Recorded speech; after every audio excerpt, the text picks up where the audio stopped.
So headline numbers, Mike, what everyone is talking about, the so-called CPI.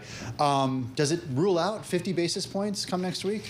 No, it doesn't rule it out, but I think the Fed's default position was always 25 basis points, and the 50 was sort of a wish on Wall Street that they are now ruling out for themselves.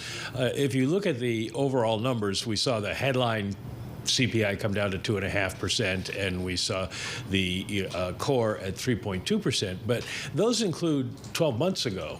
Well, that's an annual rate, but that's irrelevant now.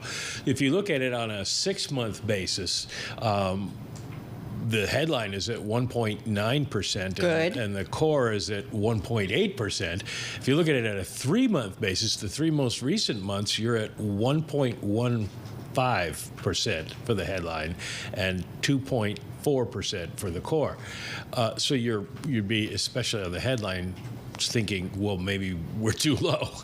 Would the Fed think it's too low? Do they look at that 3 month? I don't think they would look at it that way, but they are.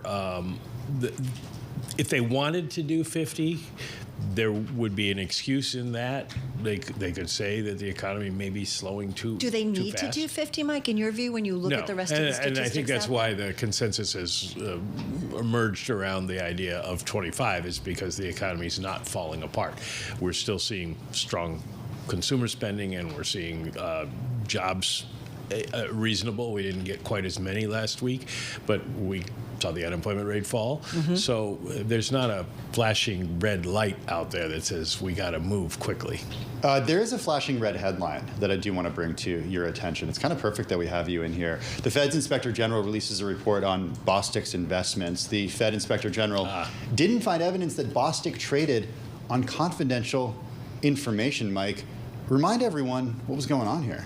Well, it's kind of an offshoot of the earlier Fed issues about whether they properly disclosed that it was the Boston Fed and the Dallas Fed. And, even Jay Powell got caught up in it. I had forgotten that Boston got caught up in it. Did they disclose accurately what trades had been done? And so the Fed, after the initial round, tightened the rules.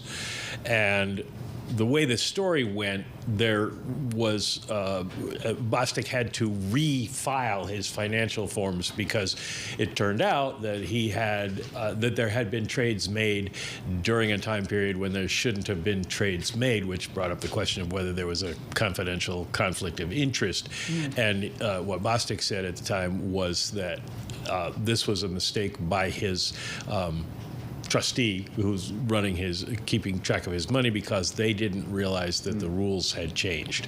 And I guess the Inspector General says, yes, the trades created the appearance of a conflict of interest, but it wasn't him doing something based on confidential information. So just remind us going forward, and then we'll go back to the inflation data. So things, though, have changed in terms of oversight of Fed officials in terms of trading? What came out of all of this? Well, they completely changed the disclosure rules, and they have to disclose any trades. They can't make trades at certain times now, and there are some things they're not allowed to trade. So it's a much tighter regime, and we get the financial disclosure forms every year, and they haven't suggested anything bad in a while.